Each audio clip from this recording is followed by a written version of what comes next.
Hi అండి, welcome to my YouTube channel. హస్బెండ్స్కి ఎక్స్క్లూజివ్గా ఈ వీడియో.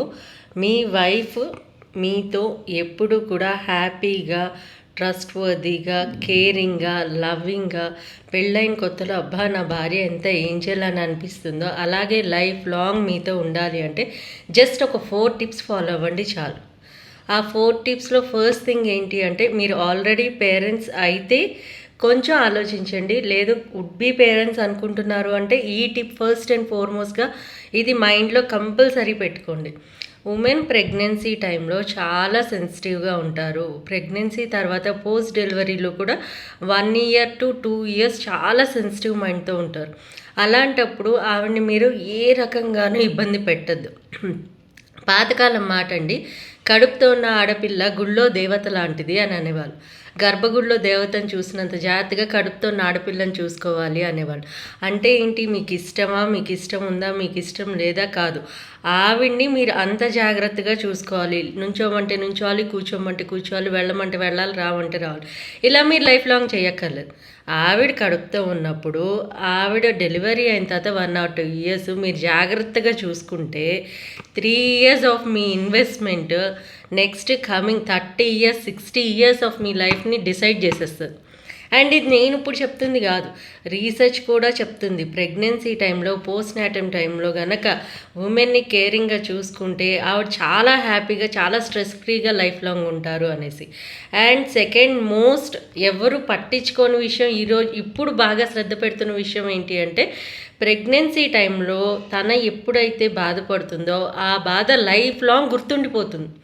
అది మీరు తర్వాత ఎంత బాగా చూసుకున్నా కానీ ఆ ప్రెగ్నెన్సీ టైంలో, ఆ డెలివరీ టైంలో, ఆ బాబు పుట్టిన నెక్స్ట్ 1 or 2 ఇయర్స్ టైంలో మీరు ఎలా చూశారు, పోస్ట్ డెలివరీ టైంలో ఎలా టేక్ కేర్ చేశారు అన్నది ఆమె లైఫ్ లాంగ్ గుర్తుపెట్టుకుంటుంది. అండ్ ఇది హస్బెండ్స్కి ఒక్కరికే కాదండి, మీ ఫ్యామిలీ, హస్బెండ్ అండ్ ఇన్లాస్, అలాగే ఉమెన్ ఎవరైతే ఉంటారో ఆ ఉమెన్ వాళ్ళ పేరెంట్స్ కానీ, రిలేటివ్స్ కానీ అందరూ గుర్తుపెట్టుకోవాలి. సో అందుకని కామన్గా ఒక వర్డ్ ఏం చెప్పేవాళ్ళు, కడుపుతో ఉన్న ఆడపిల్లని గర్భగుడిలో దేవతలా చూసుకోవాలి. అందరూ అలా చూసుకున్నప్పుడు ఆమె చాలా పాజిటివ్గా ఉంటుంది. ఇది నేను ఊరికే నోటి మాటగా చెప్పట్లేదండి. నేను చాలామందిని, అత్త కోడలు చాలా బాగుంటారు కొంతమంది. ఏంటి మీ అత్తయ్య గారితో మీకేం ఇష్యూస్ ఉండవు అంటే, మా అత్తయ్య గారు నన్నేం పెద్ద అనరండి, ఏమి ఇబ్బంది పెట్టరండి అంటారు. వాళ్ళ అత్తగారు ఏమి చురుకులు అంటించకుండా ఏ అత్తగారు ఉండరు. కాకపోతే డెలివరీ టైంలో సపోర్ట్ చేశారు అంటే ఆ అత్తగారు ఆ కోడలు బాండింగ్ని ఎవరూ వేరు చేయలేరు. ఇది ఏదో కాషియస్గా పెద్ద కొడుకు మీద ప్రేమతో అత్త గోడలు కొట్టేసుకుంటున్నారు అనుకుంటారు, కానీ కాదండి.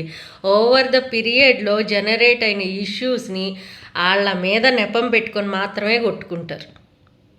ఇది నిజం. కలిసున్న అత్తాకోడల్ని రీసెంట్ టైమ్స్లో నేను చాలామందిని చూశాను. అంటే పర్సంటేజ్ వైజ్ తక్కువే ఉంది, బట్ చూసిన వాళ్ళందరూ కామన్గా చెప్పేది ఏంటి అంటే, మా అత్తయ్య గారు పిల్లల్ని బాగా చూసుకుంటారండి, మా అత్తయ్య గారు డెలివరీ టైంలో హెల్ప్గా ఉన్నారండి, సపోర్టివ్గా ఉన్నారండి. ఎప్పుడైతే డెలివరీ టైంలో కనుక జాగ్రత్తగా సపోర్టివ్గా ఉన్నారో అప్పుడు హ్యాపీ అండి. ఇంకా ఆ తర్వాత ఫిదా అయిపోతారు అంతే కోడళ్ళందరూ. సో ఈ విషయం ఒకటి ఫస్ట్ మేజర్ థింగ్గా మీరు కన్సిడర్ చేయండి. రెండోది, వాళ్ళ తినేటప్పుడు వాళ్ళకి రెస్పెక్ట్ ఇవ్వండి. నువ్వు ఇప్పుడు తిను, తర్వాత తిను, ఆల్రెడీ తిన్నావు కదా, నిన్న తిన్నావు కదా, నువ్వు మా వాళ్ళు కూర్చున్నప్పుడే కూర్చోవాలా, ఇలాంటివి అనొద్దు. ఆమె తినేటప్పుడు ఆమెకి మీకెంత రెస్పెక్ట్ మీరు ఎక్స్పెక్ట్ చేస్తున్నారో ఆమెకి అంతే రెస్పెక్ట్ ఇవ్వండి. అండ్ నెక్స్ట్ పాయింట్ వచ్చేసరికి కిడ్స్ అండి. కిడ్స్ గురించి మీరు కేరింగ్గా ఉన్నారు అంటే కనుక ఏ వైఫ్ అయినా కానీ ఆవిడకి ఎంత ప్రయారిటీ ఇస్తున్నారు అన్న దానికన్నా పిల్లలకి ఎంత ప్రయారిటీ ఇస్తున్నారు అన్నదాన్ని చూస్తారు. మీరు ఎప్పుడైనా కానీ పిల్లల్ని ఎక్కువ కేరింగ్గా చూసుకున్నారంటే ఆవిడకు ఒక రకంగా డిస్సాటిస్ఫాక్షను, కోపము, ఫ్రస్ట్రేషను ఉన్నా కానీ ఆవిడ మీ మీద కోపం, డిస్సాటిస్ఫాక్షన్ చూపించరు. ఎందుకంటే తన పిల్లల్ని బాగా చూసుకుంటారు కదా అన్నది కాంపెన్సేట్ చేసేస్తుంది. అండ్ ఫోర్త్ థింగ్ వచ్చేసి, never mess with their parents. మీకు కోపం ఉంటుంది, ఇరిటేషన్ ఉంటుంది, మా అత్తగారు మంచిది కాదు, మా మామగారు మంచోడు కాదు, ఇవన్నీ మీ మైండ్లో ఉంటాయి. But don't mess up with those things. వాళ్ళు వచ్చి మీకు చేసేది లేదు, వాళ్ళు మీరు అనేదాని వల్ల మారేది లేదు. కాకపోతే అది అక్కడికి పాజ్ పెట్టు, హోల్డ్ పెట్టు. కొన్నాళ్ళు మీరు మీ మ్యారీటల్ లైఫ్లో 5 ఇయర్స్ 10 ఇయర్స్ కొంచెం మీరు సెటిల్ అయ్యారు, స్టేబుల్ అయ్యారు అనేదాకా హోల్డ్ చేస్తే కనుక నెక్స్ట్ కమింగ్ డికేడ్స్ బాగుంటారు. ఒక్క డికేడ్లో మీరు హ్యాపీగా ఉన్నారు, ఉంటాకి ప్రయత్నం చేశారు, టైం ఇన్వెస్ట్ చేశారు అంటే కమింగ్ డీకేడ్స్ ఆల్రెడీ మీకోసం బ్లోంగా హ్యాపీగా ఎదురు చూస్తూ ఉంటాయి అన్నమాట. అందుకని ఫస్ట్ 10 ఇయర్స్ మాత్రం ఇవి జాగ్రత్తగా, ఈ 4 జాగ్రత్తగా మైండ్లో పెట్టుకోండి. ఏంటి, ఫస్ట్ ఆమె ప్రెగ్నెన్సీ అప్పుడు ఆమెను జాగ్రత్తగా చూసుకోండి, తర్వాత ఆమె ఫుడ్ తినేప్పుడు ఆమెనేమి హ్యూమిలేట్ చేయొద్దు, ఆ తర్వాత పిల్లల మీద అటెన్షన్ పే చేయండి. ఫోర్త్ థింగ్, మీకు మీ అత్తగారు నచ్చినా మీ మామగారు నచ్చినా నచ్చకపోయినా మీ వైఫ్ గురించి మీరు కొన్నాళ్ళు అడ్జస్ట్ అవ్వండి. ఒకవేళ మీకు ఇష్టం లేదేదని చెప్పవలసి వచ్చినా కాస్త పొలైట్గా కన్వే చేయండి. And this is only for exclusively husbands అండి, కైండ్లీ కన్సిడర్. ఎందుకని అంటే నేను ఎప్పుడు కాన్సన్ట్రేట్ చేసి చెప్తున్న పాయింట్ ఒకటే, ప్రీ డైవర్స్ కౌన్సిలింగ్లో మేము తీసుకున్న టాపిక్స్లో ఎక్కువ మేము చూస్తుంది 4 మేజర్ రీజన్సే.